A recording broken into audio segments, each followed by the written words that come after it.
So welcome guys to our tutorial, how to become a professional commercial wedding photographer. And I know that title is totally ridiculous, but it was an SEO decision, and we're gonna tell you later on why SEO is so important for your own business. But basically, we're happy to have you guys here, and together Lee and I are gonna teach you everything we possibly could know about wedding photography so that you can start your own wedding photography business.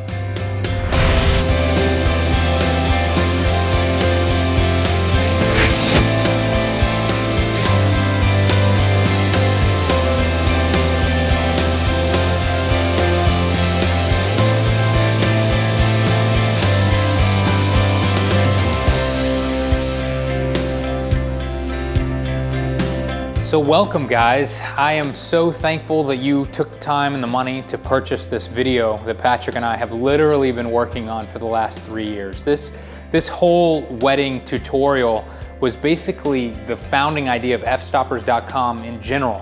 When we had the idea for the website, we said we want to share everything that we know about wedding photography, and that was at least 3 years ago now. And we've done a lot more in terms of weddings. We've also done a lot more in terms of video production.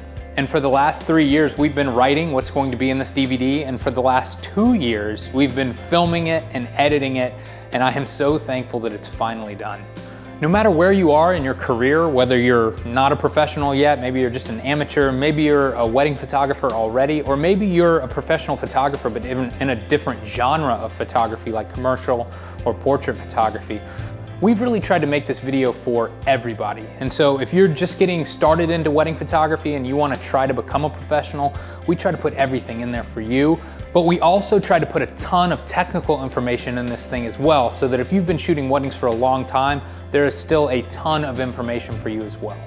I remember the first time I was exposed to wedding photography. I was actually working at a Wolf camera, and one of my employees shot wedding photography, and it was so bad. And I just remember looking at it thinking, man, like I would never want to pick up a camera and have to go around shooting a bride and groom all day. That seems like the most miserable thing ever.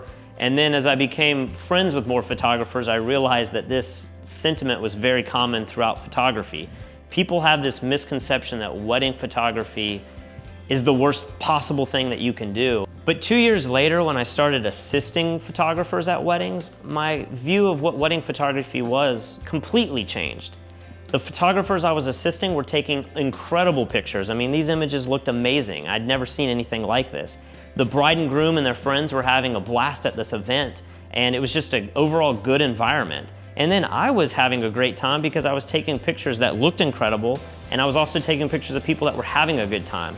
So all of the perceptions I had of bridezillas and stressful weddings and long work days where I just wasn't having a good time were completely thrown out the door. And having just graduated from college and assisting at these first weddings, I immediately realized that this was the best job that I had ever had. I was having a blast.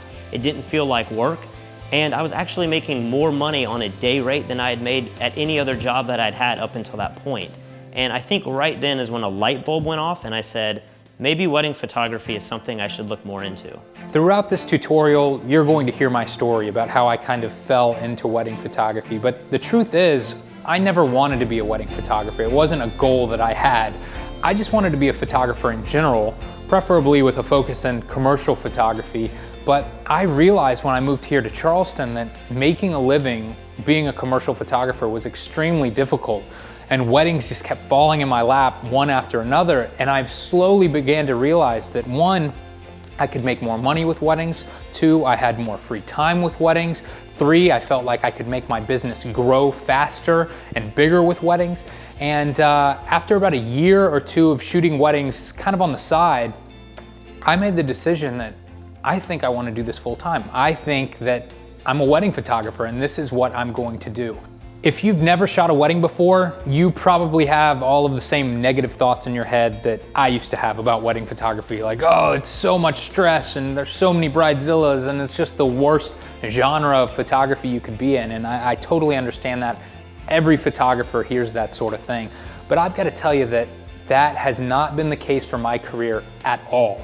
Wedding photography has been the most liberating thing that I've ever been able to do in my life, and it has allowed me to have the money and the free time to do so many more projects. One, like this video itself, but also fstoppers.com.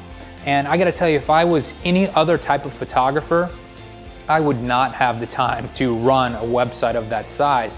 But because wedding photography takes place on the weekends and then I can edit pictures at my leisure, I've been able to accomplish tons of other goals that I've wanted to do my entire life that would have been totally impossible if I had a normal desk job Monday through Friday. When I was growing up, my dad was a doctor, he was a dentist, and I always from an early age thought that I too wanted to become a dentist. And so I had this predetermined path. If I went to school, went to college, did this, I could come out and go to dental school and no doubt have a degree and a job that I really would enjoy.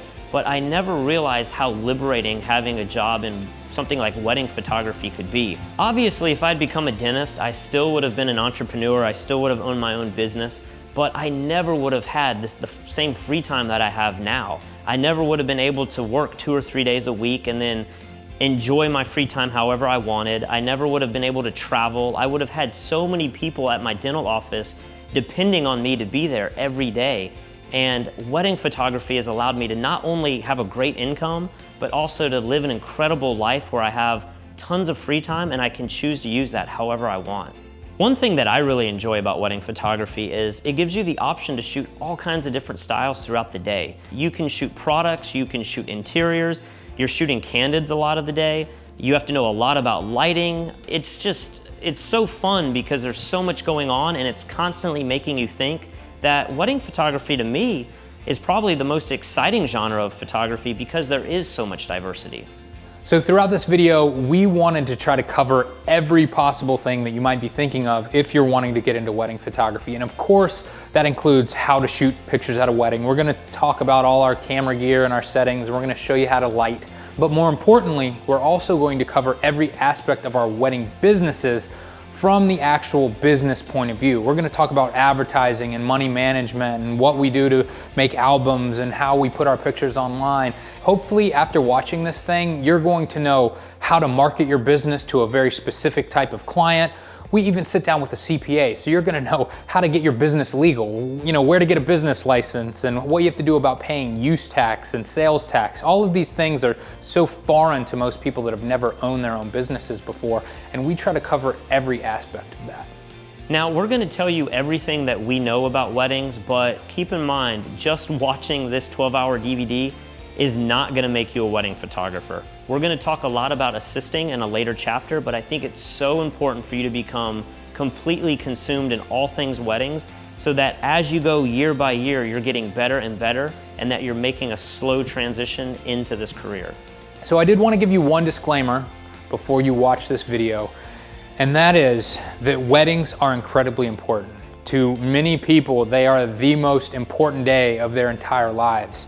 And so I don't want anybody watching this video and saying, I'm a wedding photographer now, I am capable of going out by myself and shooting a wedding without any sort of practice or without any sort of understanding of how a camera works. That is not what this video is for. My hope is that you can finish this video and you can take all of the skills that we've taught you and put that into your photography knowledge that you hopefully already have and become a much better photographer. Just watching a video is not going to make you a good photographer, and I want to make that very, very clear. You're going to have to go out and practice. You're gonna have to take pictures a lot, whether it's at weddings or you're just shooting by yourself, so that you can become totally comfortable with your camera, because when it's time for you to shoot your first wedding, you cannot screw up. So that's it, guys. You have 12 hours of footage to get through. Take some notes and enjoy everything that you watch. This is our tutorial on how to become a professional commercial wedding photographer.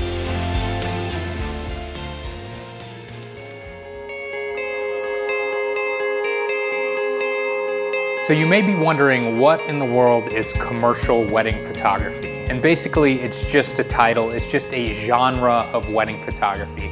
You're gonna have a lot of wedding photographers that consider themselves to be classic wedding photographers. You're gonna have a lot more wedding photographers today that consider themselves to be photojournalists or photojournalistic wedding photographers. That's probably the most common title. But a few years ago, I heard the term commercial wedding photography, And that really resonated with me. It made a lot more sense because basically, if you're a classic wedding photographer, you're doing a lot of very standard pose pictures. You're not really focusing too much on crazy lighting or artistic pictures. You're just kind of documenting the day. If you're a photojournalist, then you're kind of standing behind the scenes and you're taking pictures of things as they happen. And I always considered myself to be a photojournalist because yes, I am standing off to the side trying to capture real moments, but the truth is there was so much more that went into my wedding photography, you know? I feel like anybody with a camera, even if it's a cell phone camera, can stand off to the side and take pictures of things as they happen. I want to take pictures of things as they happen in an artistic way, in a creative way. I want my pictures to actually be good. It doesn't matter if you can just take pictures of things that happen. You need to do it in a beautiful way. So you've probably heard wedding photographers talking about capturing the moment. And of course, you've got to capture moments, but what does it matter if you've captured a real moment if you can't do it in a beautiful and compelling way? And so that's where commercial wedding photography comes in. You know, you can still take classic pictures as a commercial wedding photographer. You can still be a photojournalist and take pictures from the outside looking in, but you're doing it in a beautiful and compelling way with current trends in lighting and post-production. So basically at the core, a commercial wedding photographer should be able to pick pictures out of a real wedding, put them in a magazine next to an advertisement, and somebody flipping through that magazine is not going to be able to tell the difference. The quality of the pictures is that high. I think in today's market, it's really important to classify your genre of photography in some way. And I feel like if you claim that you're a classic wedding photographer, that's not going to appeal to current brides because they don't want their wedding pictures to look like their parents. And yes, you are a photojournalist, but everybody with a camera is a photojournalist. So I'm not sure that that term really means anything at this point. By calling yourself a commercial wedding photographer, you're basically telling your clients that you do a range of different types of pictures, just like every wedding photographer does, but you really care about the final product. Today's modern brides are looking for commercial wedding photographers because classic wedding photographers aren't doing all of the things that current wedding photographers are. They don't know about current flush mount albums. They don't know about Lightroom and all the tips and tricks you could do to your pictures to make them look absolutely incredible. They don't know how to incorporate video or to do slideshows after the wedding. They're doing things that were done, 20, 30 years ago when the bride's parents were getting married, and that is out of date now. So if you can get into the commercial photography state of mind, you can start creating pictures that are at the cusp of wedding trends and that will match any sort of commercial picture that you might find in any standard magazine. You're gonna have no problem finding brides in your area that are looking for that type of quality. So throughout this entire tutorial, we're going to show you how to take your business to the next level, whether that's putting that little bit of flair into your pictures, and that might be external lighting, that might be some Photoshop technique. We're gonna show you how to add video to your slideshows after your weddings, and then deliver this product to your clients that's going to absolutely blow them away. In its simplest form, commercial wedding photography is just great modern photography.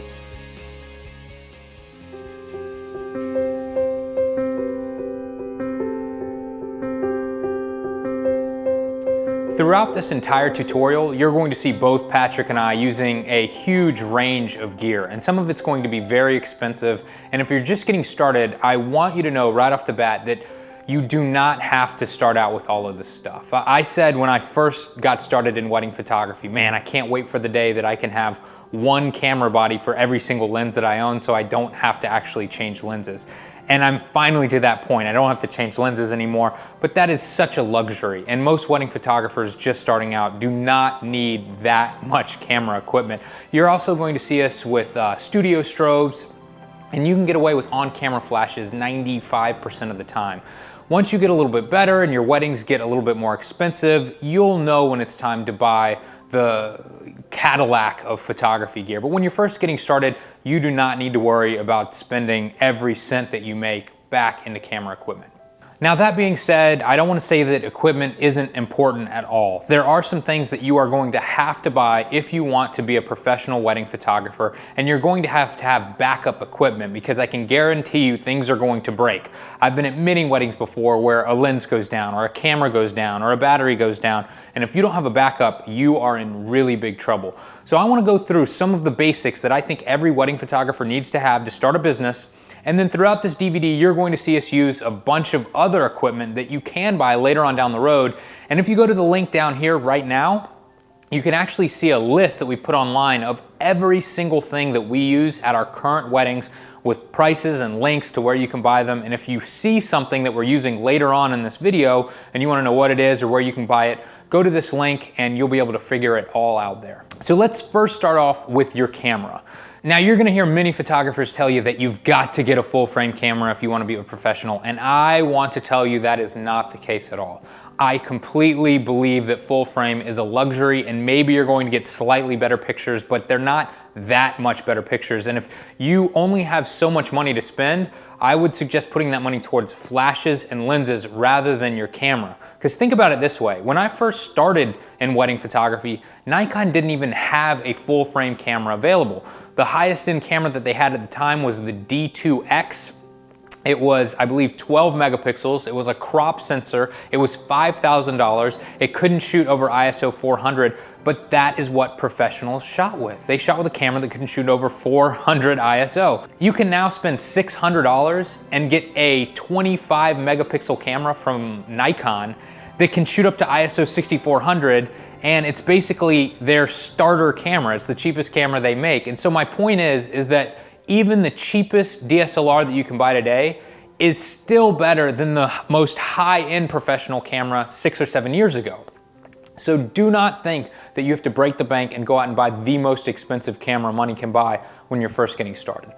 So basically, when it comes time for you to pick out what cameras you want to buy, I personally would prefer having two of the exact same camera. I know other photographers do it differently. They spend a lot on their primary camera, and then they have a cheaper backup camera. So if you're cool with changing lenses all the time, then that's a fine way to go as well. Personally, for me, I hate changing lenses. I hate the idea of getting dust in my camera every time I take my lens off during a wedding. So I would suggest getting two reasonably priced cameras that you can actually afford, but that still allow you to buy all of the other equipment that we're going to talk about next. Now, when it comes to picking out lenses, you're going to need at least two lenses, and one reason for that is you need a backup in case one lens goes down, but the other reason is you're actually going to need multiple focal lengths. I like having a standard zoom lens, about a 24-70 on a full frame camera, and a 70-200 millimeter lens. If you've purchased a crop sensor camera, you can get a 24-70 millimeter lens equivalent, which is approximately 17-55 millimeters on a crop sensor body. Having a standard zoom lens that can go from 24 millimeters to 70 millimeters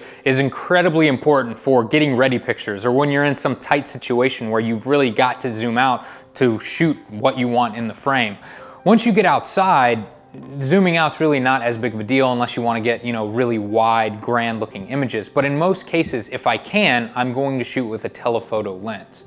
Now, when it comes to buying lenses, this is where I would suggest spending a little bit more money. I would much rather have a much cheaper camera, but a pro level lens. In most cases, a pro level lens is a lens that has a 2.8 aperture or wider. And what that's going to get you is really shallow depth of field when you're shooting at 2.8, and that's going to make your images look professional. They're going to look different than everybody else who's shooting at the exact same wedding with their kit lens that shoots at f5.6.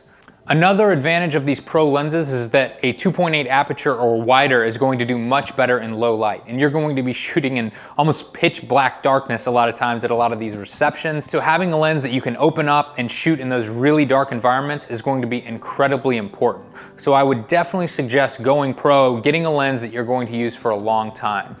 The other thing to keep in mind is that if you buy a really nice lens, even if you buy it used, it's never going to depreciate in value as long as you keep up the quality. I remember when I was in college, I bought a used Nikon 80-200 millimeter 2.8 lens. I think I bought it for $700. I used it for 5 years and then sold it for $800. I actually made a profit on that lens because that that lens has gone up in value. They still make that lens. And so my point is if you buy a high quality lens, it's not going to depreciate in value like a camera will. Digital cameras are being replaced so often that they are kind of plummeting in value at any given time. So if it were up to me and I wanted to buy something used or something new, I would personally buy the cameras new because there's so many issues you can get with the shutter breaking or with a lot of dust inside on the sensor.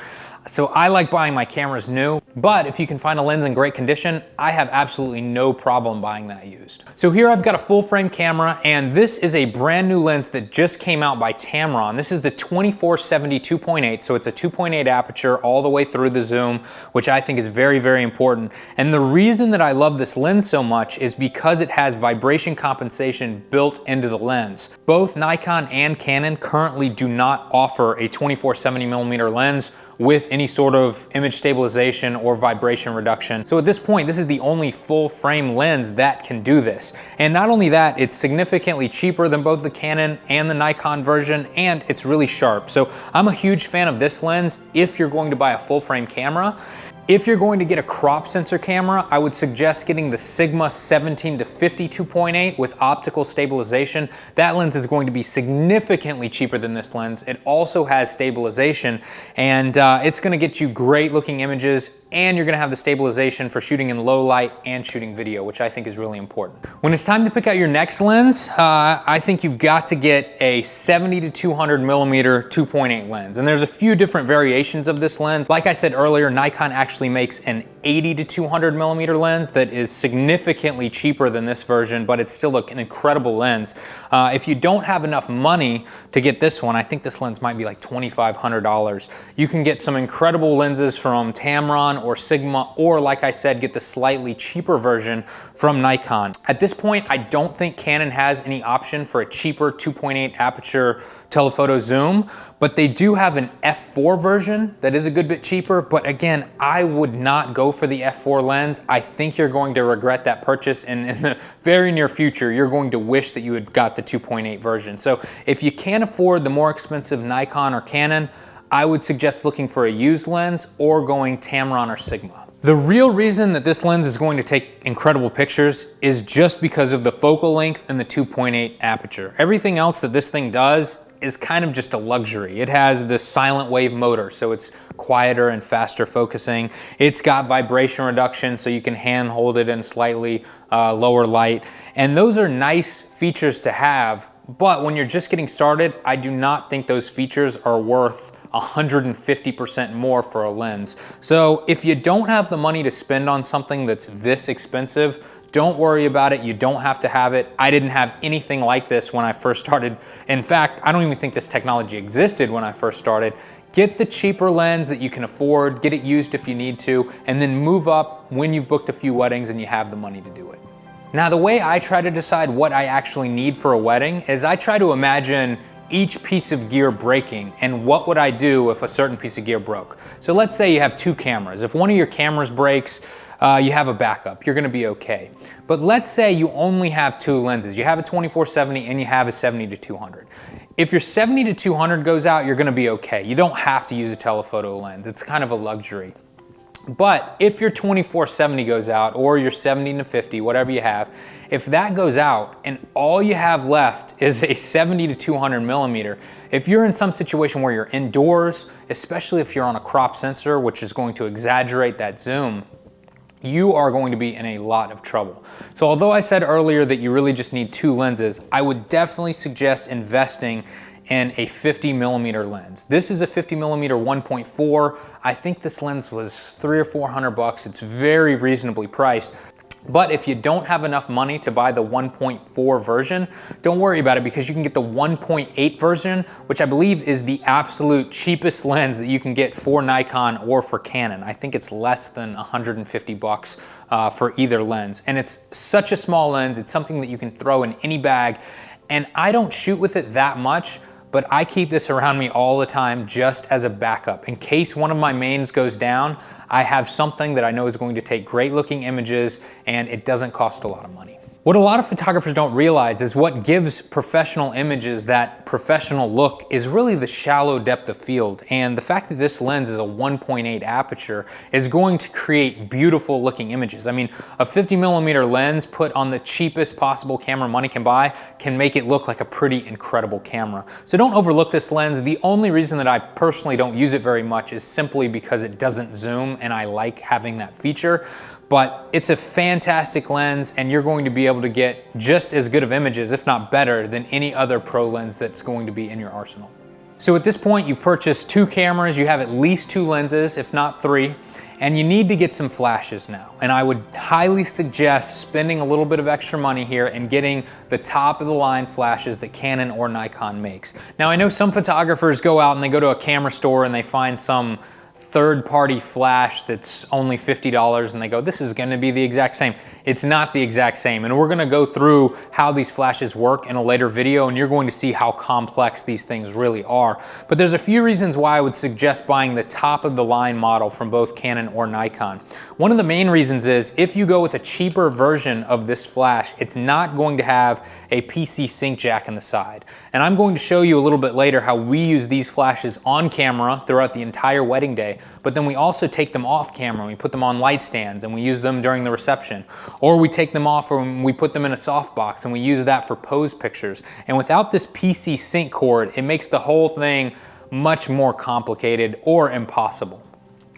Another reason why it's really important to spend a little bit of extra money on your flash is that usually the flagship model has at least 1 extra stop of power. And you're gonna be surprised how many times you're in situations where your flash really needs to fire at full power. I shoot receptions all the time that are incredibly dim and the walls or the ceilings are very, very tall. And so this flash is firing at full power all night long. Just like every other thing that we've talked about, you're going to have a backup of your flashes as well. So I think you have to have a minimum of 2 of these on-camera flashes, because you're gonna have one on your camera at all times, and then you may have one on your second camera, or you may have another one on a softbox, or you may have it on a light stand. So you're gonna find very quickly that even 2 isn't enough, but when you're first getting started, 2 is the absolute minimum that you should have. So now that you've purchased your flashes, let's talk about what you can do with them.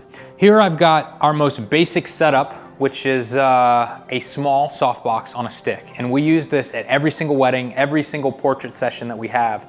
And basically, you can put one of these flashes right here, lock it in there, and then using a pocket wizard, which is connected to this cable here, we can trigger this flash over a long distance and you can get beautiful off-camera light. We're going to talk a lot about this throughout this entire video, and we're going to show you all the ins and outs of how we do it. But basically, a small softbox like this with a basic monopod is all you're going to need to soften this light up. All this softbox is doing is softening the light. If you try to take this thing off and point it directly at a subject, it's going to create very harsh light from a very small light source. What we're doing is we're firing light through the softbox. It's going to make the light source bigger on this side and make it a little bit softer when it hits your subjects. I use this setup throughout the entire wedding day. I'll use it for getting ready pictures sometimes. I'll use it for detail pictures. I'll use it for family pose pictures and then pose pictures with the bride and groom. Sometimes I'll use it during the reception when people are dancing. And we're going to show you how we use this throughout an entire wedding day over the course of this entire tutorial. But basically, this is the most simple setup that we could come up with. It's very easy to pack, it's very cheap, but it's going to create very flattering light. Now, when you take your flash off the camera and you put it in something like that softbox that I just showed you, you're going to need a way to trigger it. And yes, there are ways to trigger it using flash pulses and stuff like that, and we have found that it's incredibly unreliable, especially in situations where you're outdoors, which will be all the time at weddings. So we use pocket wizards. They are the industry standard at this point, and yes, you can get much cheaper versions of pocket wizards on eBay or Amazon, and feel free to give them a try, but I can almost guarantee you that everybody who tries out the cheaper ones eventually just moves to pocket wizard, and they realize, man, I wish I hadn't wasted all that time and money on something and then just went and bought the industry standard. These are fairly expensive. I think they're about 130 bucks each, but it's totally worth it.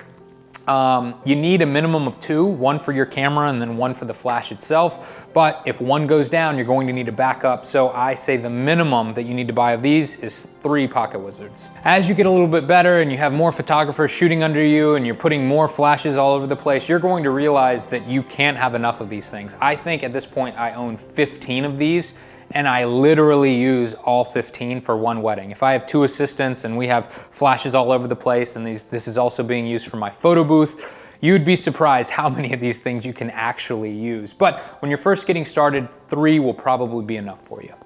So now let's talk about tripods. Here I've got a kind of middle of the road to low end Manfrotto tripod. It's kind of basic, but it suits me fine for my weddings. You're gonna find that if you go to Walmart and look for tripods, you're gonna be able to find a tripod for 20 bucks, but it's not worth 20 bucks. It's complete garbage and it's gonna drive you crazy. So if you feel like you need a tripod, spend a little bit of money, spend a few $100 on it. I don't think that you need to spend a few $1,000s on a tripod unless you're a big time videographer that needs something fancy. But basically this is a couple $100, I believe, for a Manfrotto tripod, and I've got a video head on here.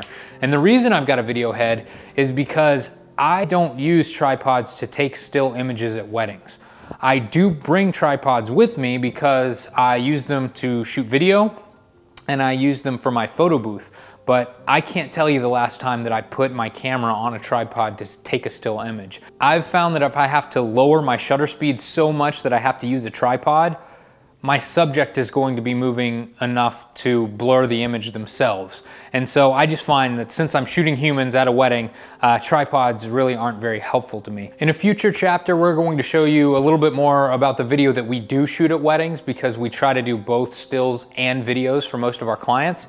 And something like this is really necessary if you're going to be shooting video. But when it comes to stills, I don't find it to be necessary, and you may want to have some sort of tripod just in your trunk in case something comes up and you need it, but I can't remember the last time I used one. So those are the basics, but in case you wanted to know anything else that you see in this entire DVD, we're going to create a list in this link below, and it's going to have every single piece of gear that we own and we bring to weddings, and we're going to have links and prices to everything so you can get all that info there.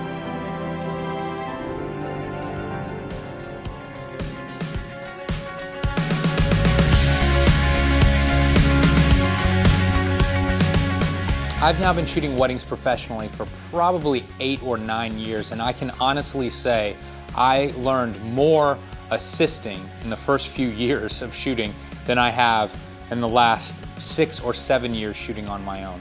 Assisting is that valuable.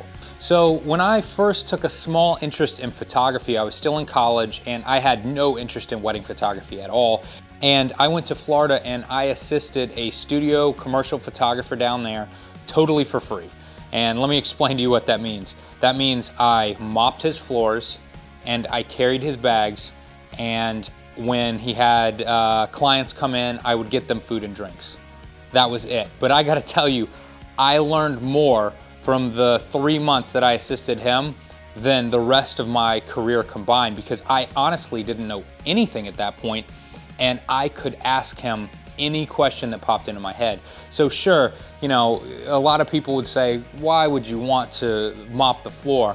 But while I was mopping the floor, I got to see him take a phone call and bid on a job. And I would ask him, you know, why did you offer that much money for the job? How much are you getting paid for the job that we're shooting later today? How are you going to Photoshop that image that you took yesterday? And before you know it, I had every single question answered that I could come up with. And when I went back to college, I was a heck of a lot more confident, and I knew what equipment I needed to buy, and I knew the direction that I needed to go to become a professional myself. Once I graduated college, I moved to Charleston and I assisted 3 or 4 photographers here in town. One was a wedding photographer, one was a portrait photographer, one was a studio photographer, and I think the other one did a lot of architectural stuff.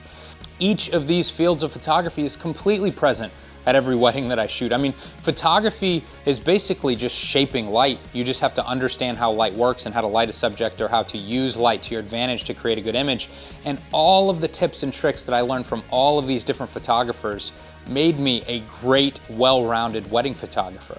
And yes, we're gonna teach you as much as we can throughout this DVD, but keep in mind that the best resource for your local market are other local photographers in your area who have already done what you want to do. So don't overlook that. You definitely want to assist if you can. Back when I first met Lee, we were working at a camera shop and I had no interest in photography whatsoever. I just kind of was at this job because I needed a paycheck. And I remember Lee and I became good friends because we had a lot of common interests. And all of a sudden he said, you should come to these weddings and start assisting me. And part of me was overwhelmed because I knew nothing about photography, but I also just was a little nervous about going to weddings in general. I had heard so many bad things about wedding photography, and it just wasn't something I was super interested in. When I first met Patrick, I had been shooting weddings professionally for maybe 3 or 4 years, and I was already semi-successful. And Patrick at the time had no interest in wedding photography or photography in general. He actually wanted to be a dentist, and he was trying to get into dental school. And we became friends over the course of a few months, and I eventually started asking him to assist me at weddings, not really because I thought he would be a great assistant, but just because I needed an extra pair of hands at the wedding. I guess for me, I realized that this was an awesome part-time job that I could make money to support schooling at the time, which is what I was trying to do. And so for me, I just started assisting Lee. I started picking his brain. And I think because we were friends, it was very easy for me to open up and ask Lee, you know, why did you do this? Why did you do that? And why do you think my pictures don't look as good as yours? And I just stayed really honest with myself, and I made sure that if something wasn't working, I was quick to run over to him and say, hey, something doesn't look right here. What do you think I should do? And I grew so fast as a photographer, and you know, within 12 months I started my own wedding business and I started booking my first weddings. I mean, it was a very fast process, and now that I've been a wedding photographer for about 7 years, I look back and I just think I can't imagine not doing what I'm doing now. The funny thing is about Patrick is he went from having no photography experience to probably being the best assistant I've ever had in the course of 1 or 2 months, because he took it so seriously. Instead of just doing exactly what I said, he would do what I said, but then he would come to me afterwards and ask, hey, why did you ask me to change the camera setting like that? Or hey, why did you ask me to shoot from this angle? And I would tell him. And he became so good so fast that I eventually told him, hey man, you can totally do this yourself. All of my other assistants, they know how to take pictures. They know the basic functions of their cameras, but you actually know everything that I know at this point. You're taking just as good of pictures as I am. Why don't you take this a little bit more seriously? Patrick actually became a full-time wedding photographer within 12 months of picking up a camera for the first time. I've never seen anybody do it so quickly, but it is possible. And think about it, what did Patrick really do to become my #1 assistant? He was just a fun guy to be around, and when I took him to weddings, he did a great job. He was really personable with my clients. He made everybody feel good about themselves, and it got to the point where he was the guy I called first for every single wedding that I shot. I think that's what's so exciting about assisting, is that if you have the drive, you have somebody there who's already done it before you and that can answer every single question that you might come up with. That is just an incredible opportunity that you really need to take advantage of. I know when I first started getting into weddings, I knew absolutely nothing about the wedding market here in Charleston. In fact, I knew nothing about photography, and I knew nothing about the market for photographers in general. So having somebody to assist like Lee was really beneficial to me, because I could ask him all of these questions. I could try to figure out what he did to get to the level that he was at. And I think because he was 3 or 4 years ahead of me, it gave me a huge advantage. I now could ask him anything I wanted to know about, and I really was able to bypass all the trials and errors that he did those first 3 years. And man, it really propelled my business in a way that I never could have done without assisting. When I met Patrick, I thought that I had become a wedding photographer relatively quickly. I was probably full-time, maybe my 3rd or 4th year in. And then Patrick assisted me, and he went pro within the first year. And all of that is attributed to assisting. If I had assisted more people, I would have been able to do everything much faster. And the fact that I went through everything Patrick was just now going through a few years before, instead of trying to figure it out on his own, he could just come to me and ask me, and I'd give him the answer. If he says, hey, is it worth buying a full-page ad in this magazine? I would say, actually, it's not, because I just wasted $3 grand doing that myself.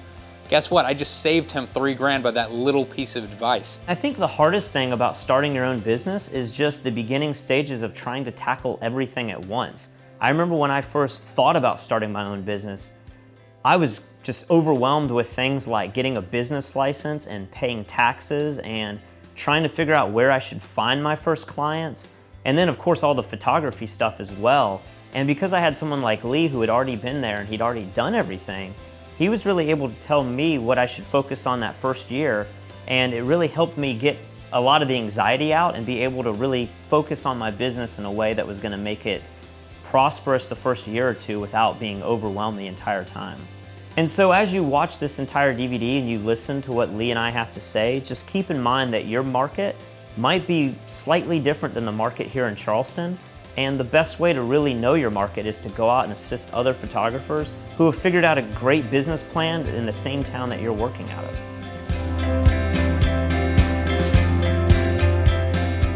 I get emailed all the time from people asking, Lee, can I please assist? I'd love to shadow you on a wedding. And I meet with everybody that I can. And the number one reason why I either hire somebody or don't just has to do with if I like them or not. Are they a pleasant person? Are they somebody that's fun to be around? Are they somebody that I can trust in front of my clients? I honestly don't really care how good of a photographer they are at this point because I feel like I can teach them to do what I need them to do. But the way a person acts, the way a person presents themselves, you can't really teach somebody that.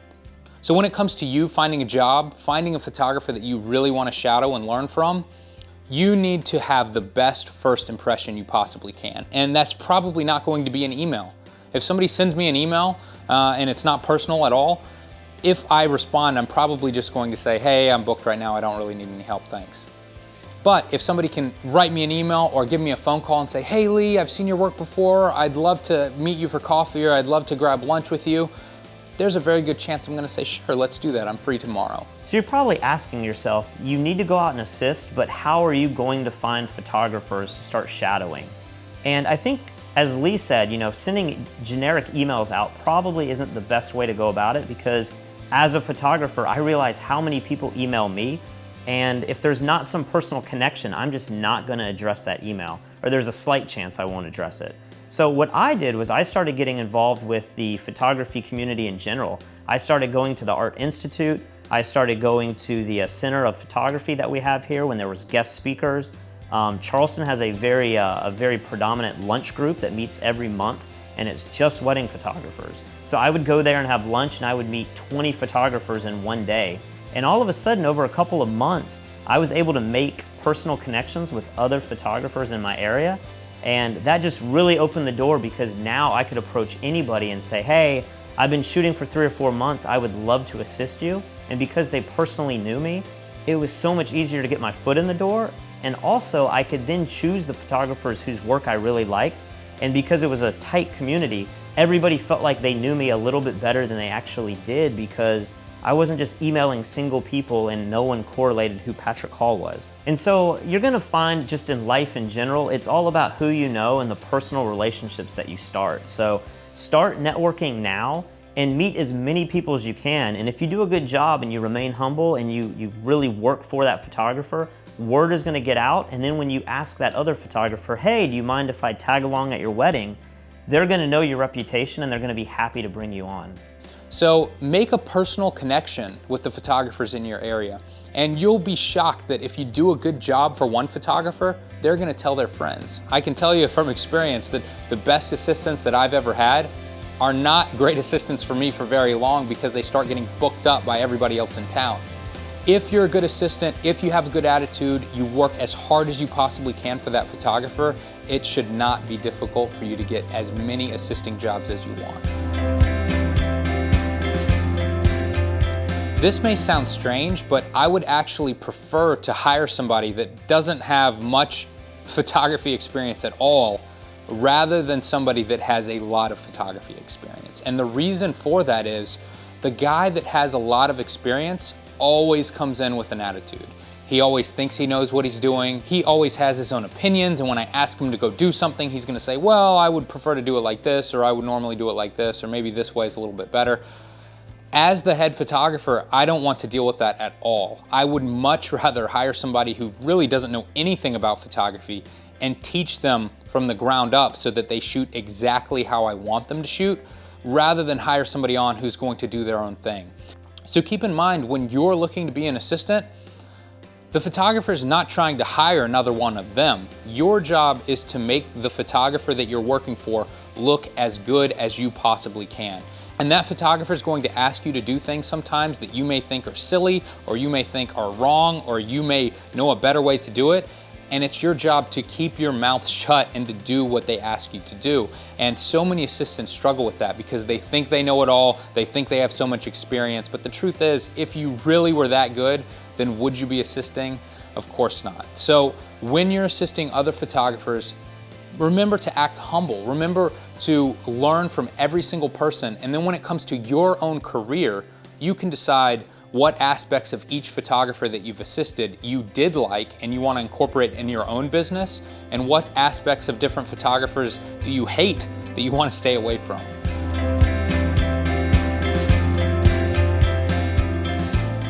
When you're assisting, it's incredibly important that you are really honest with yourself about the quality of your own work.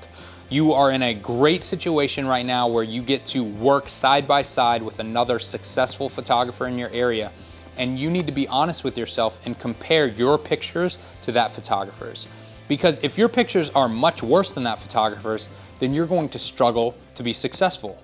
So many photographers just assume that whatever they do is great. And oh, well, that's not really sharp. I meant for it to be like that. It's a little underexposed. Well, it's moody. That's what I meant for it to be. That's not a good way to look at your work, because sure, you might love your work, your mom might love your work, but when it comes to actual paying clients, they're not gonna love your work. As I was assisting and I was shooting weddings, I could easily see when I was first getting started that my pictures weren't really adding up to the photographers that I was assisting.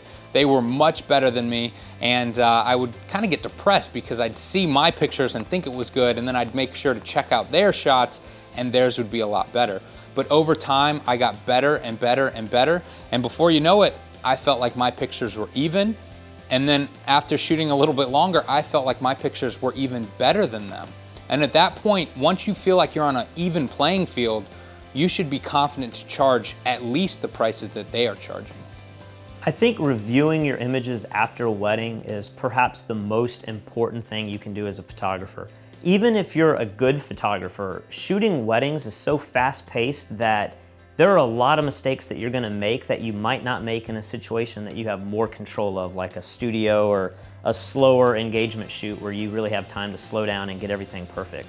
I know for me, when I would drop off those memory cards with Lee, I would make sure that I was there the next day to quickly go through my images, or maybe I would give him a hard drive and say, hey, can you copy every image that I took so I can go back home and look at them? One thing that Patrick did so well that a lot of my current assistants don't do very well is that when we shot a wedding, he would come over the next day and he'd say, hey, I want to go through all the pictures that you took, and I want to go through all the pictures that I took. I want to see what I did right and what I did wrong. And that showed a ton of initiative on his part. I was happy to do it because I knew it would make him a better photographer and a better assistant. And he learned so quickly what he was doing wrong. I mean, he had the same problems that we all have at the beginning, whether it's keeping your subjects in focus or using the right exposure, white balance, or composition. But because he could see his mistakes and I could show him my correct image side by side with his image that I normally would have deleted, he said, oh man, I'm not going to let that happen again. And the next wedding, he wouldn't make any composition problems anymore, but maybe he would still struggle with white balance. So again, the next wedding, he'd come back and I'd show him, hey, look, all your pictures are a little bit too blue. You really need to work on this. Here's what I did. I shot in Kelvin in this situation, or I set the white balance to this. And he would learn from it, and he would get better and better and better. So when you assist, make sure that you take full advantage of it. If you just assist a photographer, give them your pictures and assume you did a great job, you're not really going to get any better. Keep in mind when you're shooting at these weddings, we have the luxury of having a screen on the back of our camera that shows us the pictures. And when I have a new assistant, they always overshoot and they don't look at what they're doing. And you know, maybe the first dance, I'll take 3 or 4 pictures. All of them will be perfect and deliverable. My assistant's over here clicking, 5 shots a second, And I get home and I look at the shots and they took 55 pictures of the first dance, and every single one of them is underexposed, the white balance is wrong, the composition is wrong, and I have to delete every single picture that they take. So instead of shooting so much, work on getting that one perfect shot. You don't need to deliver 50 shots of the first dance. You just need to deliver a few that are very different, but they're perfectly executed. So be honest about your photography. Compare yourself to the photographers that you assist and that you work for, and your friends, your peers, and other photographers around the world. I constantly check out other wedding photographers' websites, and I'm constantly comparing my work even today. And I think that always is going to make me a better photographer, and it's going to do the same for you. So just like everybody else, when you're first starting out, my first few weddings were relatively cheap, maybe around $1,000. And of course, that means that the weddings that I was shooting were, maybe around a $5,000 to $10,000 wedding, not very extravagant. But because I got to assist one of the top wedding photographers in Charleston, and he was kind enough to give me the pictures that I was shooting at his weddings, my portfolio all of a sudden looked way bigger than what I actually was, meaning that I had pictures in my portfolios from weddings that cost $100,000. All of my weddings before had been my friends' weddings or my friends' friends' weddings, and they weren't that extravagant. And so when new clients would come to my website, they would see these pictures of weddings that were really grand and everything was so beautiful. And if their wedding was very similar, they had a high budget, they felt so much more comfortable hiring me because I had obviously already shot weddings like that. When I started building my portfolio, I took this concept even further because I didn't have a portfolio at all. I didn't have a single wedding image to put on a website. So I started assisting photographers like Lee who were booking these $100,000 weddings, and I was getting images that instantly put my portfolio ahead of everybody by maybe 3 years. So I don't think I launched my first website until about 9 months, maybe 12 months. But when I did, I instantly had wedding images on there that I could use to book clients that had a photography budget for maybe $1,500. And that was such an advantage to me because I didn't start off at the $500 budget, and I didn't get all of those photos that weren't going to allow me to book bigger weddings. I started with no portfolio to having an amazing portfolio in 9 to 12 months, and that was so key in me starting my own business. And I think you guys can do that too. If you start assisting really high-end photographers who let you use the images that you take at their weddings, you can shave off at least 1, 2, maybe even 3 years and start a successful wedding business that's gonna let you be self-sustaining and quickly get you to that point where you're a full-time photographer. If you don't assist and you try to do all of this on your own, it will take years for you to slowly book first your $500 wedding, then your $750 wedding, and you keep going up and up and up all the way until you're booking $5,000, $6,000 weddings. But if you assist another photographer that's already booking weddings like that, you can pretty much bypass the first 3 years and start your business off right on an even playing field with everybody else in town. If you're lucky enough to get a job assisting a local wedding photographer in town, this might be kind of shocking to you, but I always tell my assistants that in many cases you may have a better opportunity to get really awesome pictures than the main photographer himself. And this is why. Let's say I'm shooting the first dance. The client has hired me and I have to capture at least one good image of the first dance. So what am I going to do?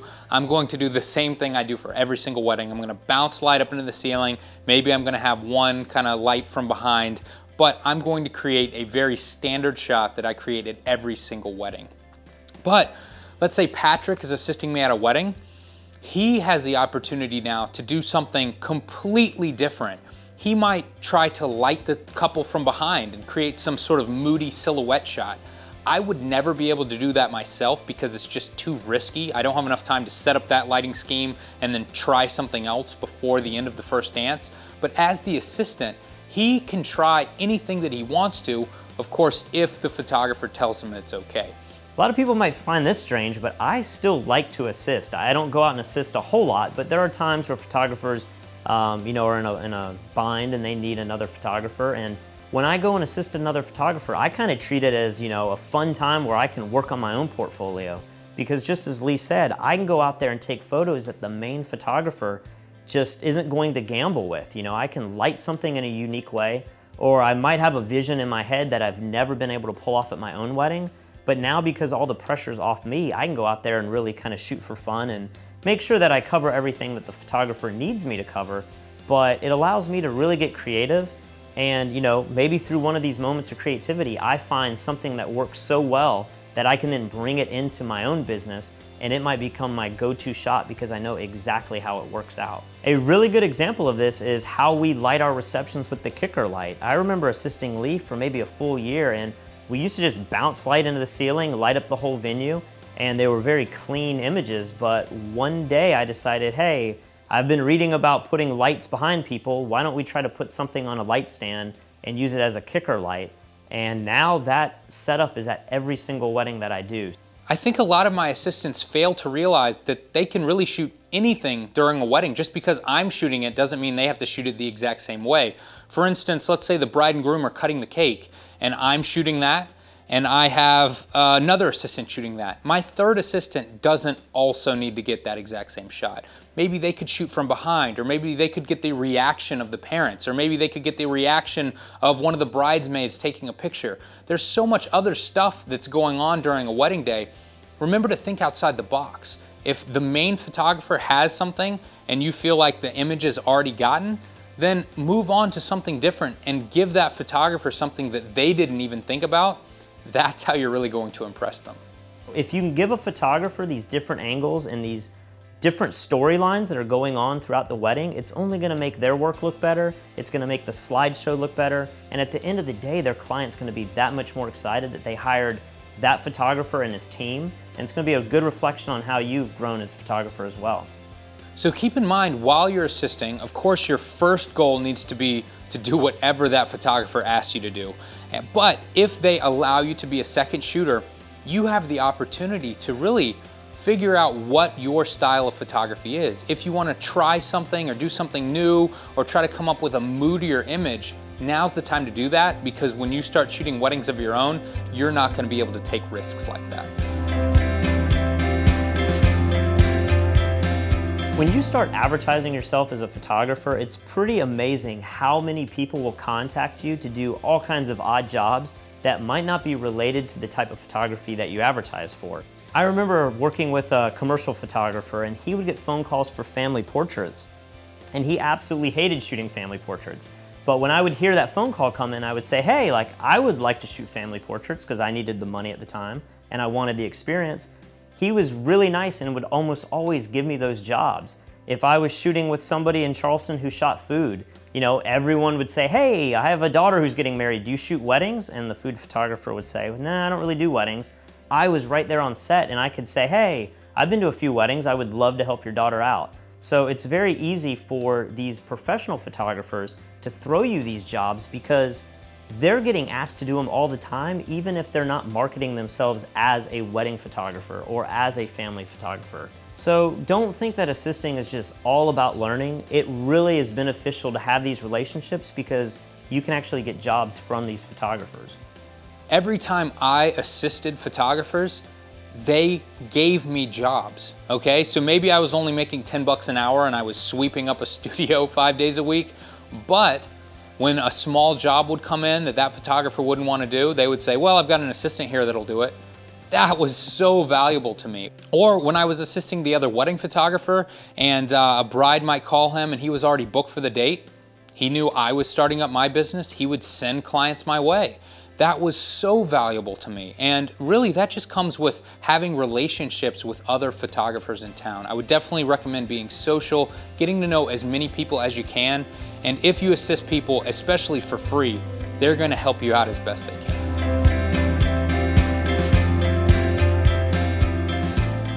I have a lot of friends that have recently tried to become professional photographers and have failed. And I think one of the main reasons why they fail is that they try to do things too quickly. Maybe they have some standard job that they don't really like very much and they decide that they're going to quit that job and go full steam ahead with photography. I would not suggest doing that unless you have a very stable assisting job in place. Instead, I would suggest continuing your job and using that money to support your standard lifestyle, and then using all of the money that you get from assisting and shooting your own jobs to pour back into your own photography business. Remember to keep your photography business as a separate entity. You have lived off the money from your other job up until now, so don't all of a sudden get a little bit of extra cash and decide, hey, I'm gonna go on a trip, or I'm gonna buy a new car, or I'm going to go drink this weekend. No, act the same way that you did before you had this extra money, and use the money that you gain from photography to go directly back into your business. Instead, put it in a savings account and save up for that lens that you know you're going to need, or save up for those Google ads that you know are going to begin next month, because that is what's really going to get your business jump started.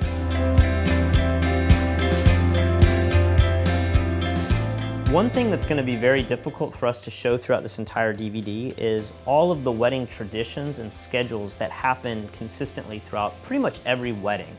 Definitely different, cultures or different religions might have slight variations on this, but as a wedding photographer, you have to know exactly what's going to happen at every moment throughout the day.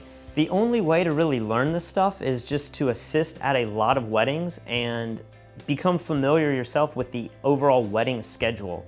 I know when I first started shooting weddings, I might have been in 2 weddings, but I saw it from a spectator. I was somebody in the wedding. I had no idea what the girls were doing when they were getting ready.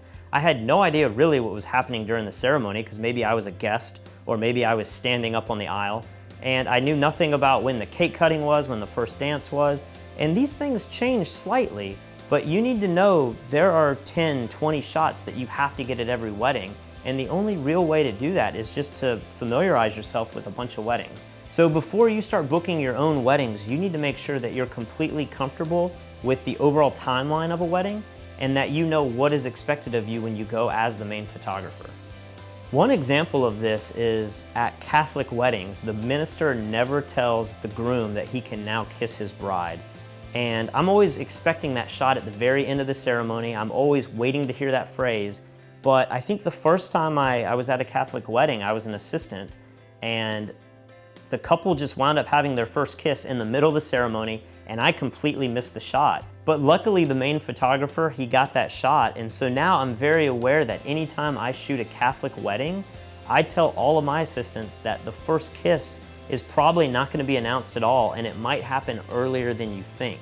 So going to weddings and just making yourself familiar with different traditions, different schedules, and familiarizing yourself with the important shots that you need to get is going to be so important before you start booking your own weddings.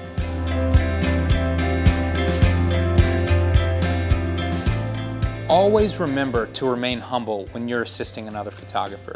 In the moment, you may not realize how valuable of an opportunity it really is, but now, when I look back, 6, 7, 8 years ago when I was assisting the first few photographers that I did, they really shaped everything about my business today, and I would not be here where I am without them.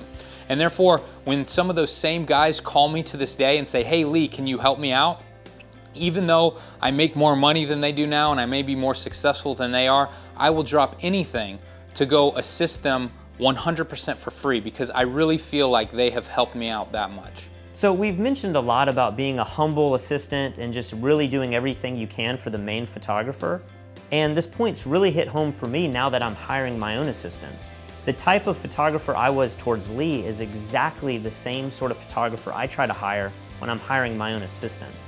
So don't think for a second that you can just walk onto some set because you've been on a bunch of other shoots and start doing things your way. You really have to stay humble. You really have to keep an open mind and a willingness to learn, and just constantly take everything that you get and put it together. And over time, that's going to develop into the style that you have, and you won't realize it at the time, but it's really developing who you are as a photographer.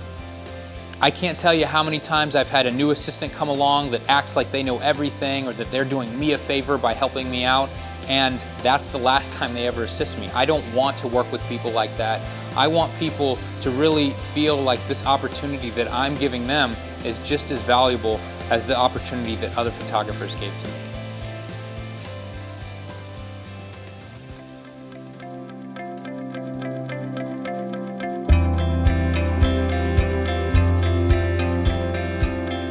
So now we're going to talk about the absolute basics, and we're going to talk about composition, exposure, and color or white balance. And if you're a photographer about to start shooting weddings, I really hope that you've already toyed around with these concepts already, because you need to know the basics of photography. But Lee and I are going to quickly go over some of the things that we've found that might vary with wedding photos compared to everything else that you might be used to shooting. So let's talk a little bit about composition. And I know when I first picked up a camera, I really struggled with composition. It seems like a very simple thing that all photographers should be aware of, but I think a lot of people overlook where they're placing their subjects and how they're either excluding things from their frame or they're including things into their frame to make the perfect photograph. I think the biggest problem photographers have with composition is they place their subject in the wrong spot. Usually they're going to put people right in the middle of the frame. If they're shooting vertically, it's going to be right there in the middle. If they're shooting horizontally, it's going to be in the middle or just slightly off to the left or the right. But the reason I think they're doing this is because the center focus point is right in the middle of the frame, and it's very easy to focus and then just take the picture right there. And this rule of thirds, I mean, it's used all the time in movies and photography. If you look at the setup right here, you can see from this camera, my face is on the top upper 1/3 area. And if you look at this camera here, you can see that my eyes fall on the 1/3 line as well. And this just gives a certain weight to the image. It puts your subject matter in an interesting spot that subconsciously people are attracted to. The biggest problem I think photographers do in implementing this rule is they put too much space above their subjects' heads. I don't know why people do this, but they do it all the time, and I was totally guilty of doing this when I first picked up a camera. I can't tell you how many times I assisted photographers and they would tell me, "You've got to stop putting so much space above people." So we've moved the camera now so that I'm perfectly framed in the middle and I have a lot of space above my head. And I think this is what a lot of my assistants do. This looks so strange, and I just think this is the last thing that you want to do with your own photographs. So if you can take this rule of thirds and start applying it to the images as you're shooting, you can instantly produce images that just look solid. I mean, you can look at an image like this and then compare it to an image like this, and just based on where we've cropped it, it has a totally different feeling. So if you just bring the camera angle down just slightly and put maybe people's eyes or the entire face just above center line, right at that top 1/3 line, you're going to instantly produce a more dramatic photograph that is just more pleasing to the eye.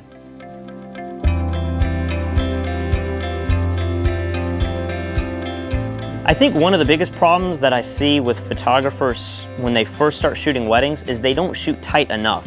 They may have a 24-70 on and they're shooting at 24 millimeters all the time. They may be at the ceremony, they may be at the reception on the dance floor, and they're taking in so much information. And I think wide angle shots are important to get, but once you have those 1 or 2 shots that kind of show the setting, I like to then zoom in and get a lot of emotional shots. I like to shoot at 70 millimeters or even put my 70-200 on and get really tight so that I can grab shots that the guests aren't able to take, but also shots that just have so much emotion because you can now see the facial expressions of the bride and groom. When I'm zooming in really tight, it's not a problem at all to crop in beyond everyone's heads. I don't know where this rule came in where you can't chop off the forehead or you have to have the entire body in the frame of a shot. I do this all the time, and I think if you look at commercial work, you'll see really tight crops everywhere. So you can use this same skill set to be able to crop really tight in, and your clients are just really going to love these images because they just show so much emotion. So when it comes time to actually produce a print from these images, it's important to remember that not all images have the same aspect ratio. So if you framed up a shot perfectly in your camera's viewfinder, it's going to be fine if you print a 4:6 image because it's a 2:3 ratio. But the most common enlargement size is either a 5:7 or an 8:10, and all of a sudden you realize that if you haven't shot a little wider on these group shots, it's very likely that you're going to crop out people on the edge, or you're going to have just barely enough space to fit that photo in a frame. So I think it's really important to shoot really tight, but when it's time to shoot the family group shots, it's really important to also shoot a little bit wider so that the client has multiple cropping options after the photo's taken. So let's look at this example. Here we have a shot that looks perfectly balanced. There's a lot of room on the side and it fits the frame pretty well. But now if I mask this off to print an 8x10, you can easily see where the problem occurs. All of a sudden, I don't have much space on the side at all, and in fact, I'm cutting off some of the arms on the people in the outermost part of this photograph. So it's really important that you either step back or you zoom out just slightly so that you can take a little bit wider of a shot, so that when it's time to print these pictures, there's not going to be any issues of people getting chopped out, and you're not going to have an upset client because they can't fit everybody into the 8x10 that they want to print out. So here's another shot straight out of the camera of the bride and groom dancing, and I framed it in a particular way so I got this cool element on the right side here. But if I was to crop this as an 8x10, I'm still able to keep all of the important information in the frame, and I do lose some of the information on the far right, but I don't think my clients are really going to mind. They're really looking at their faces and they really like the shot because of the emotion. And if it had to be printed, you know, full frame, it would look great. If it had to be printed at an 8x10, it's still going to be a really great photograph.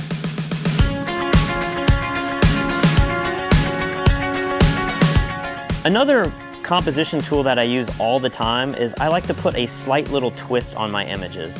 And I do this all the time with the bride and groom pose pictures when it's just the two of them, and I find it really important to do with detail shots. A slight twist can make all the difference with a cake or with the shoes or ring shots. Sometimes just changing the composition just slightly can really make a shot come alive. But there are a few times that I really avoid putting a twist on the images, and typically that is going to be family pose pictures. When you have a group lined up and you have a nice horizon line, you really want that shot to be framed really straightforward. And the other time is when the horizon plays a huge role in the pictures. If all of a sudden the horizon's really going at a weird angle, a lot of people are drawn to that and it might look a little strange. But if I'm zoomed in really tight and the horizon's not a big element in the photograph, a lot of times I'll put that 10-degree twist on there, and I think it can really make your images come alive. Now, I see a lot of photographers completely abusing this twist technique, and to be honest, I used to do it too. And a lot of it comes into where you start putting a 30-degree twist or a 45-degree twist. It's just too much. It's just obnoxious. You're left with an image that's not really a horizontal shot. It's not really vertical. And at the end of the day, I now wind up deleting those photographs. So if you're going to use the twist, do a very subtle variation where you're just putting 5 or 10 degrees on, and I think you'll find that you produce really cool photographs that are just a little off kilter and a little different from everything else that you're delivering to your clients. Here are a few examples that I think really have benefited from just having the slightest amount of twist. And unless you saw the horizon, you may not even notice consciously that these images are twisted, but it's just a cool little technique that you can do all the time, and it produces really stunning images. Notice how the diagonal lines in these photographs really pull the viewer straight into the photograph. So I've dug back a little bit and I found some of the first shots that I took, and you can see I put way too much twist on these images, and I'm sure these got deleted when they were delivered to the clients, and you definitely don't want to send out an image that's twisted this much. Another technique that I see all the time that, again, I was guilty of doing when I first started shooting is shooting wide-angle vertical shots. And I don't think this is necessarily a composition error, but it's probably just using the wrong lens. If you shoot at 17 millimeters or 24 millimeters and you make a vertical shot out of somebody, you're gonna get this weird warping effect where all of a sudden their head is really close to the camera and their toes are really close to the camera, but the whole midsection, it just has this weird distortion in it. And most people don't like the look of their bodies when you shoot wide angle vertical. So if I'm gonna shoot shots really wide at say 24 millimeters, I'm almost always shooting horizontally, because I personally think vertical shots that are wide and have people in them, they look really strange to me. The last thing you need to be conscious of when you're dealing with composition is being aware of what's in the background. And we're going to talk about this a lot throughout the DVD, but if you zoom in or shoot wide, you can really completely change the look of the image. I like to shoot more telephoto typically, and I like this because I can control exactly what's behind my subject, but you can also control what's behind your subject based on where you're standing. So if you're standing up or if you sit down, you're going to completely change the look of the background. So if you're doing something and it's just not quite working, and say you're shooting up, do something different. Get down and get really low and shoot up towards the couple a little bit more. So imagine that you're shooting the reception You may shoot straight at the couple and you may have the father of the bride right behind them, and it's a really great look because you can see everybody watching them dance. But then you turn just a little bit and now all of a sudden you may have the speaker in the background. If you crouch down, you might be able to shoot up towards the bride and groom as they're dancing and get the chandeliers that are hanging from the ceiling. When I'm shooting a lot of events, I like to give a lot of variety to my clients, and I'm always conscious about what I put in the background. So if I'm crouching down and shooting up, I'm instantly gonna stand up and shoot a couple shots straight on. I might run off to the side and shoot at a different angle, but I'm always conscious of those elements in the background, and I'm constantly either excluding things or I'm finding interesting things that are gonna be in the background and adding those to the photograph. So I know composition is such a basic skill, but I know I still struggle with it from time to time, and I see a lot of other photographers, having composition errors.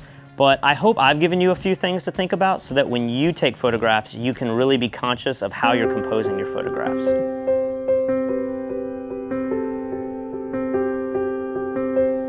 Exposure is probably one of the most basic aspects of photography in general, aside from focusing, but I still see photographers screw this up every single day. Just like everything else in this chapter, it's a little bit subjective. You may have your own opinions on how images should be exposed, and that's fine, but I want to show you how I like to expose my images, and I'm going to tell you some of the problems that I see a lot of my assistants having when it comes to getting a properly exposed picture.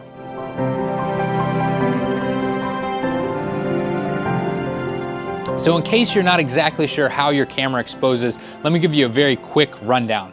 Basically, your camera has no idea what is in front of the lens, and it doesn't know if it's a human or if it's an animal or if it's a landscape, and it doesn't know how to really expose the picture. What it's trying to do is make whatever is in front of the lens 18% gray. So if all of your pictures happen to be about 18% gray and you set your camera to an automatic metering system, it's going to create perfectly exposed pictures every single time. But as you know, no picture is perfectly 18% gray. The world is not 18% gray, and just by barely moving your camera or by changing the color of the shirt that your subject is wearing can completely throw off your camera's meter. This is especially true at weddings when people are wearing pure white and pure black in the exact same images. So think about it this way. If you're taking a picture of a bride and she's wearing a pure white dress and you expose for her in that entire white dress, your camera is going to try to make that dress 18% gray. Is that dress supposed to be gray? No, it's supposed to be pure white. So your camera is going to underexpose because there's a lot of white in the picture. The exact same thing happens if you take a picture of somebody standing in front of a very bright background. It's going to expose for that bright background. It's going to try to make it gray, and maybe it's not gray. Maybe the background needs to be pure white as well. And so that is going to really throw off your camera's meter. The exact opposite happens when you either have somebody dressed in black or you have somebody standing in front of a very dark background. Imagine you're trying to shoot the groom. He's dressed in an all black tuxedo and you meter off of his tuxedo. Your camera is going to try to make his tuxedo 18% gray, but it's not 18% gray, it's pure black.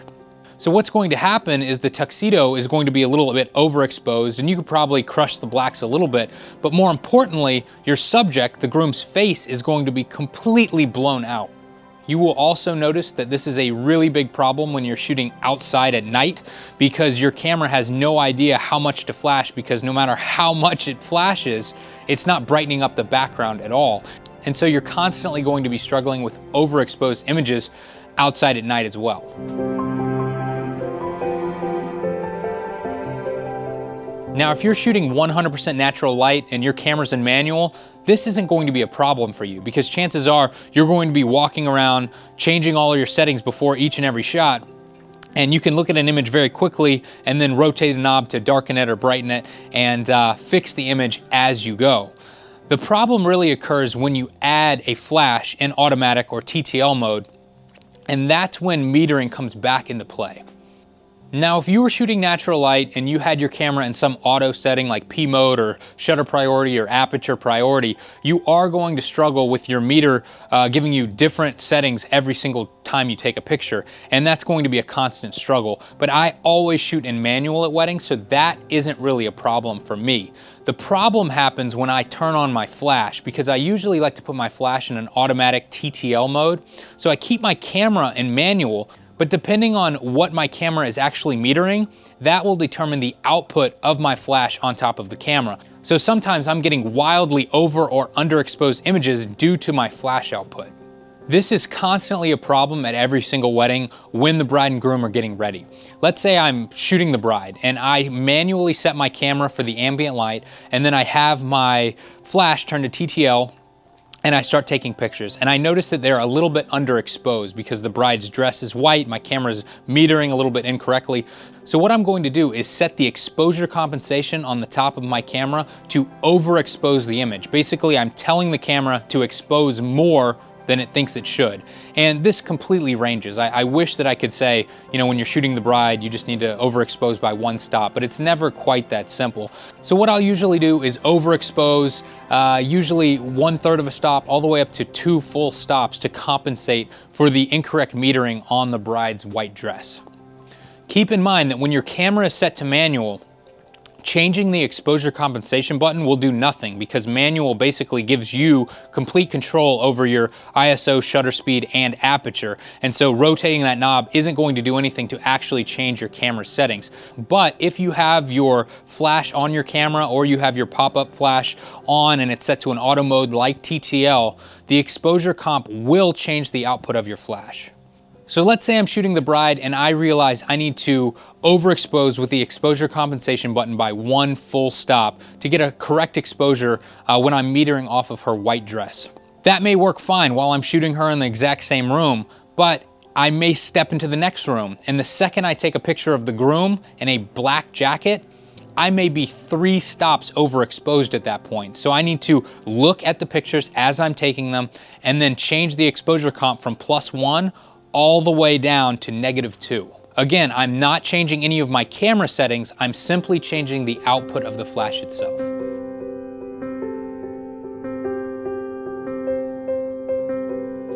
I think it's so important that you use the LCD screen that is on your camera. I can't tell you how many times my assistants will just start shooting once they get into a room. They won't look at their screen for 5 or 10 minutes, only to find that they've been over or underexposing the entire time, and it gives me so much more work in post afterwards. So use your screen, and keep in mind that when you're shooting a certain subject, if you change your composition or you change the angle at which you're shooting, your exposure may completely change because your camera's metering may be completely different. So it's really important to stay on top of all of that and make sure that you're changing your settings as you take pictures. So basically, while I'm shooting all day during a wedding, I am constantly changing my exposure compensation button. I'm not changing the camera settings because I have most of them dialed in for each room that I'm in, but I'm changing the exposure comp button to change the output of the flash. Imagine you're shooting the bride and you zoom in and you take a picture of her face.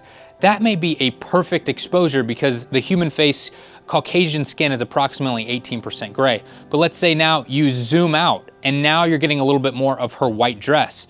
Now your camera is going to underexpose a little bit. Now let's say you take the same picture but you slide to one side and now behind the bride is a bright window.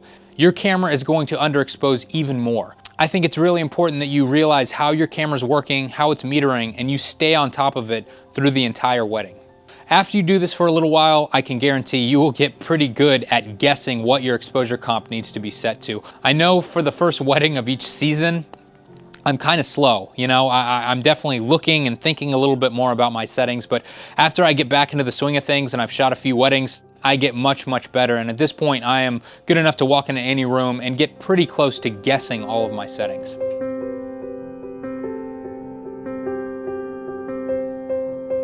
Now, I know some photographers like setting their flash to manual, and if you can get good at that, that would be fantastic. The problem that I have with that is I'm constantly getting closer and further away from my subject. I'm constantly changing where I'm bouncing my light off of, and I find that if I shoot with a manual flash output, I am literally having to change the output with every single shot, and I'm having to look at it, realizing how over or underexposed I am, fixing it, and then reshooting it. And it takes much, much longer for me to shoot in manual when I'm in situations that I'm moving around a lot. Sometimes when it comes to the reception, if the ceiling is a certain height and I'm remaining at a set distance away from my subjects, at that point I will set my flash to manual, and at that point you will not have to use exposure compensation at all. Now, I've heard people say before, you can't blow out any of the highlights in the wedding dress, and you can't have pure blacks in the tuxedo or in the shoes, and I just feel like that's crazy. I'm not worried about that sort of thing. What I'm worried about is how my subject's face looks. And so many photographers underexpose their subjects' faces, and it drives me absolutely crazy. I'm cool for moody looking images, but I still feel like there needs to be properly exposed faces so that you can see a properly exposed image overall. And if that takes blowing out the dress a little bit or underexposing the tuxedo a little bit, it's worth it in my opinion. Now, if I was a commercial photographer and I had 8 hours to work on a single shot, then of course I'm not gonna blow out the dress. I'm gonna make everything absolutely perfect, and my background is gonna be totally metered with my foreground, and everything's going to be a nice, perfectly lit image.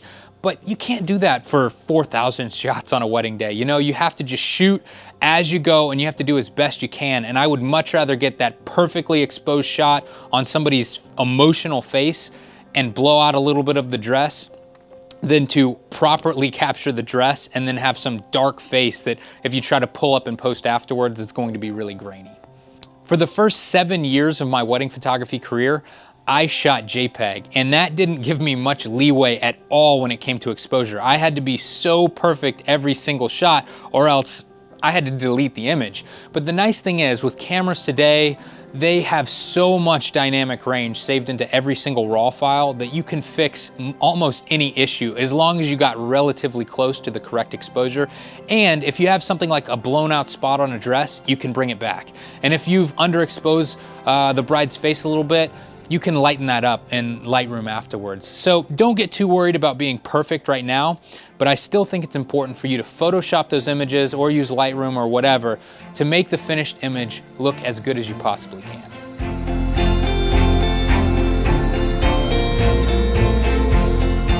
Let's talk a little bit about color now. And in the past, if you wanted to shoot something really vibrant, you would buy vibrant film. If you wanted to shoot black and white, you would actually go out and buy black and white film. But now with digital, we're able to produce colors any way that we want based on how we process the RAW file. One of the biggest factors that's going to contribute to the way that your images look is the white balance. And with digital, it's amazing. We have the luxury of actually changing the white balance right on the camera. If you're just getting started, I would recommend probably shooting an auto white balance, and then using those RAW files, you can change the white balance in post to give the look that you're going for. And once you become better at determining what type of white balance you like for your images, you can then start setting the white balance manually. If you set your white balance manually, you still have the luxury of changing it later in post, but I personally like to set it manually and get it right in the camera because it saves me a lot of time in post. Lee and I actually started off shooting JPEG, and with JPEG, we had to set the correct white balance because you couldn't change it later. And so we would either delete images if they were too warm or too cold, or we would have the white balance perfectly right in camera. So let's talk a little bit more about what the white balance is actually doing to the overall tone and mood of these photographs that you're taking. The most important thing I want to tell you guys right now is perfect white balance is not always the best white balance. When I used to shoot with auto white balance, I found that the white balance was exposed just too perfectly. Everything was a little blue, the dress was perfectly white, but the images just overall felt a little cold, they felt a little more melancholy, and that really wasn't the mood that I wanted to give my clients. I wanted them to be warm and happy. So I found if I just tweaked the white balance just a little bit over to the warm side, it gave the look that I was going for, and it produced images that just were more happy in general. I've found that when I set a couple maybe in the shade, and I have my camera set to auto white balance, sometimes it just makes the image entirely too cold. It can take a nice warm summer day and make it appear like it's a cool winter day. And so I will set my white balance even warmer so that I get the proper looking color that I'm going for. If I'm out at the beach and it's the middle of the day, I've learned that the white balance is a little cool there as well. So a lot of times I'll either put it on the sunny setting or I'll just bump up the Kelvin just a little bit more so I still get a warm image. If I'm shooting at the end of the day and the sun's low on the horizon, a lot of the times the light is too warm. I will actually set the white balance a little cooler so that I still get a proper looking image without everyone's skin being neon orange. So if you look at this photograph that I took in the rain, it was literally raining this day, and set the camera to auto white balance, you can see how cold and miserable this shot looks. But just by changing the white balance and making it a little bit warmer, it takes a nasty, cold, rainy day and makes a beautiful photograph. There's also times where you can really use white balance to manipulate the entire feel of the image. There's times where I will actually make an image super cold and get a really dreamy look that I think my clients like too. Just by simply changing the white balance of your images, you have control of the entire mood, and I think this is a really valuable tool for photographers to not only know about, but to also really exploit.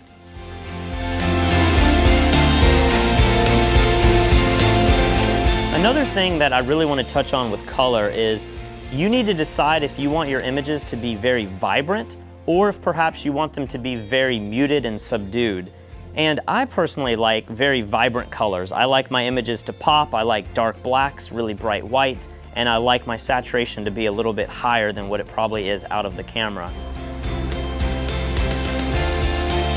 As you continue to shoot wedding photographs, you're going to develop your own style. I personally like the saturated look, and that's really how I've built my own business, but when you're dealing with color, remember that you have complete control over this. So figure out what that style is that you like and make sure that your images are consistent throughout each wedding.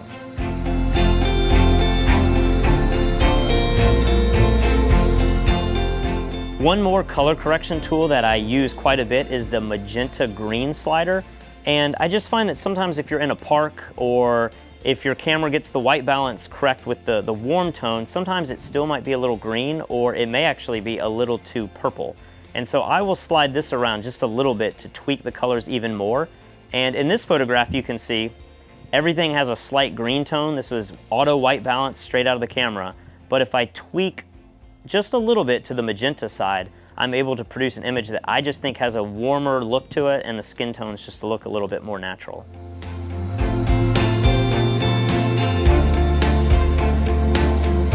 So with all of that being said, I like images just a little bit warmer, but you can definitely go too far with this, and I'm guilty of doing this early in my career, and I see a lot of my assistants do it too. Typically it happens inside when there's a lot of tungsten lights. They will set their white balance warm, but when I look at the images, all of a sudden I say, what were you doing? It's neon orange.